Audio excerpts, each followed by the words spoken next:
Now, welcome to another Star Wars Celebration edition of News from Naboo, where we're going to be wrapping up day 2 with Thor's lightning takes. Nope, just his ramble. His incessant ramble. Anyway, let's get right to the news. Alright, first panel up was Ahsoka. It was her day to shine in the panels today. She shined yesterday, too. Yes, she did. It's her weekend to shine. First off, Dave Filoni came out and kind of talked about creating the character with George Lucas for the animated Clone Wars movie. George Lucas is the one who named her Ahsoka. Mm-hmm. And as we know, Dave Filoni has said in the past he keeps pretty much every drawing he does. So we got to see some concept art of early Ahsoka. Can you imagine how many stacks and stacks of... Yes. That's pretty much printing money, though. He signs those and gold. Oh, my God. Could you imagine that, too? Yeah. Sell some of those original ones with his signature. Get George to sign off on it, too. Wow. It's amazing. Then Rosario Dawson came out. She brought Chopper with her. And she's had some nice things to say. She thanked Ashley Eckstein for bringing the character from a teenager up to this show and says she did such an incredible job developing her. The complexity she brought and the nuances was something to build from. It feels like memories to reflect upon. It's a very nice thing to say about her. It is. To give her a lot of credit, as she deserves, yeah. You're not here without Ahsoka. I mean, Ashley, I should say. Or Ahsoka, or either one, yeah. That's very true. Rosario also informs the audience that Ahsoka's pursuit of Ezra is going to be the driving force in the series. In the whole series? I don't know. Over the season? Or, I mean... It's hard to say. That was kind of one of my questions yesterday. Is this something like, oh, we're going to find Ezra, like, in episode 2? Or is it, like, the finale? I'm or wondering what? if season 1's just going to pretty much be setting up Thrawn, and maybe season 2 will bring Ezra in. I don't know. Wow, you don't think we find Ezra in season 1? I think we see what he's up to as, like, a side story going on, but I'm not... Maybe we don't find him. It's curious to... That is a curious thing. Like, will we see things from Ezra's perspective? Because you do have to keep in mind, you have a ton of the audience don't have any clue who Ezra is. So just going to find the character that Ahsoka is looking for doesn't mean anything to them. So to get them vested in Ezra, do you have flashbacks? Do you show what he's up to? I mean, you got to do something. You can't just be like, we're trying to find this character that we're not going to really tell you about or that you don't know about. I mean, I'm sure they'll tell us about him, but it's a very curious to see how or I'm very curious to see how they approach this. Rosario went on to comment about Thrawn, saying, Ahsoka is really driven by trying to do good. I think she recognizes a threat that other people aren't necessarily seeing. Thrawn. He is formidable and not someone to take lightly. She has sensed that there is something that these foes are not too easily dismissed. So what she senses is Thrawn. She senses that there's a threat, and she senses that he cannot be ignored. Just like we know Captain Rancor from Mando is like, something's going on out there, and he's probably zeroing in on Gideon, but Ahsoka, I think, is seeing the bigger picture and going, no, he's not. Thrawn is my guess. Yeah. Mary Elizabeth Winstead came out, kind of, informing the audience that she did indeed watch Star Wars Rebels to prepare for her role as Hera Syndulla. I would kind of hope so. It's always reassuring to be like, yeah, I actually watched the source material. Not like with the Grand Inquisitor and Kenobi. Yeah, I didn't want to watch Rebels. The Grand Clown, is it? Oh, jeez. Yeah. It was also confirmed David Tennant is returning to voice Huyang as he did in the Clone Wars. Super exciting because I love David Tennant. You do? From Doctor Who? And from, you loved him in Purple Man. From Jessica Jones. Yep. It was a really good... He really stole the show that season. That's what he does. We also find out that the duel between Morgan Elsbeth and Ahsoka in Mando Season 2 was part of a 17-hour filming day. That's crazy. It's grueling. 17 hours to get like a minute, 2 minutes of fighting. The actress behind Morgan Elsbeth says that Morgan is absolutely very loyal to Grand Admiral Thrawn.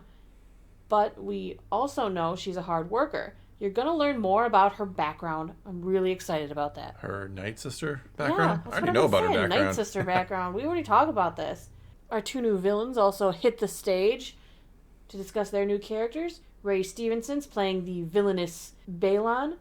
Big, burly. Yeah, powerful. He looks like a knight. I don't know why, but he actually has such a commanding presence in the way that in the very small amount of him we saw in the trailer. He does. Very powerful, kind of deliberate movements. Yes. Whereas Sanko's character is named Shin, and she is very handy with a lightsaber. they inhabit the same world as Thrawn. Right. Interesting.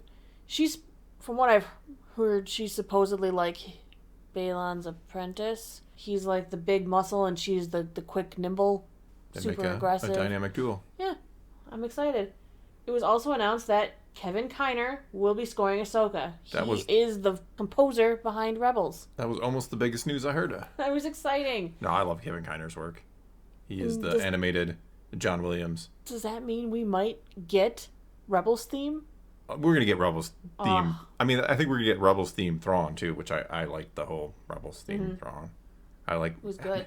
The Rebels theme is very fun. I'm wondering if we will kind of get that at any point, like during some kind remix of epic sorts. space chase or something through an asteroid field, you know? Yeah, and it was revealed, finally, and speaking about Thrawn, that Lars Mikkelsen, as everyone had hoped, is going to be playing Thrawn. He was the voice actor from Rebels. He's become the voice. I hear his voice when I read Thrawn now in books, which is strange because I've read Thrawn for so long and had a...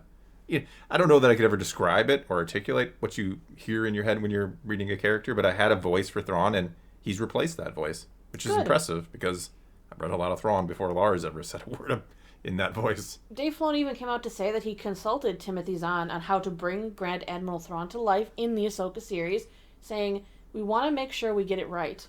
Then they had an extended Ahsoka trailer that the rest of us don't get to see, and I wasn't able to find anywhere. I wasn't able to find it either.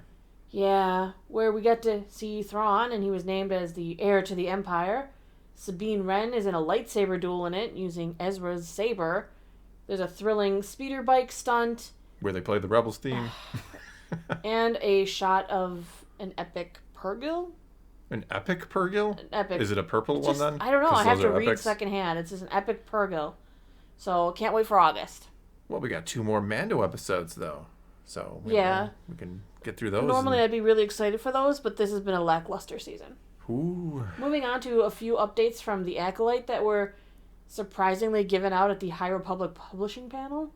Well, there's connections. There is. It's just it wasn't expected. Leslie Headland, the showrunner for the upcoming series The Acolyte, announced that fan favorite character Vernestra Rowe will appear in the show. Fan favorite character, huh? She's actually being played by Headland's wife, actress Rebecca Henderson, who was in Inventing Anna, Russian Doll. She's actually done some good work. You liked her in Inventing Anna. Yeah, Inventing Anna was surprisingly good, yeah. Mm-hmm. We end up randomly clicking on it and then watching the whole thing. Happens sometimes. The character, who I know goes by Vern, is a female Mirlan Jedi, the same species as Barriss Offee, Luminara.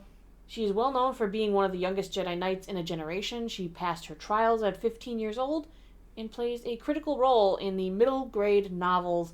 It either makes an appearance or is mentioned in nearly every other median in Phase 1. She's kind of been around in there. Is that why she's a fan favorite? Because she's everywhere?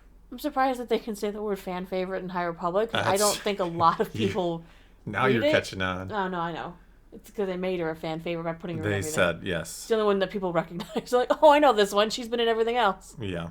Moving on, we got announced that Tales of the Jedi is receiving a second season. Good news. Woo! They announced this at the 15th anniversary of the Clone Wars panel, and it sounds like there might be more episodes than the first time around.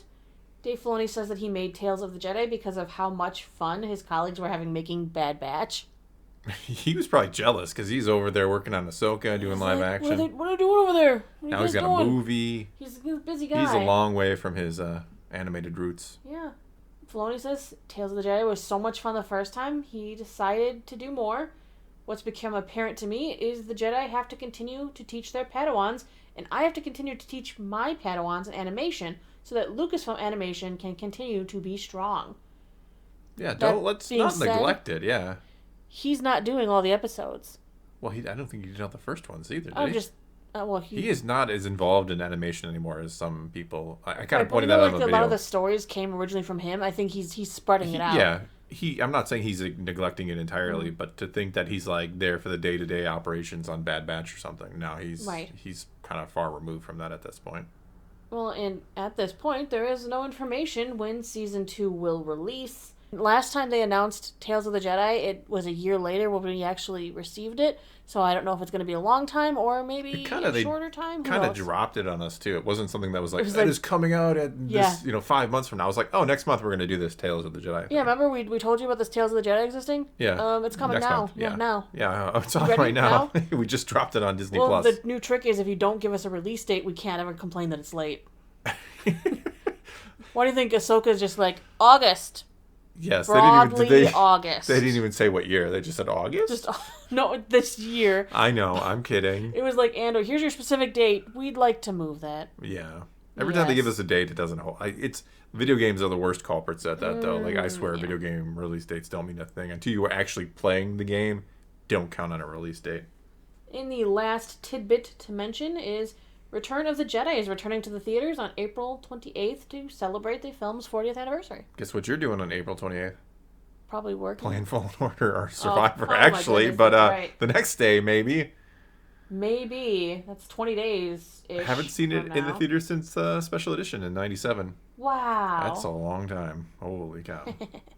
And before that, it was 1983. First ever Star Wars film in the theater for me. I wasn't even born yet. Well, actually, technically, I think I may have been present for Empire Strikes Back. I was just too young to remember, and I would have been present for A New Hope. I just wasn't born yet. So, I've been there for all of them. I'm taking it. Technicalities. Okay, Leonardo DiCaprio. What does that even mean? I wasn't even born when Empire came out. No, you weren't. But anyway, before I get any older and forget how to do the outro, that is all we got for this time. So now it's your turn to take to the comments below and tell us what you think about any and all of Day 2's news. And let's talk some Star Wars. And until next time, thanks for watching.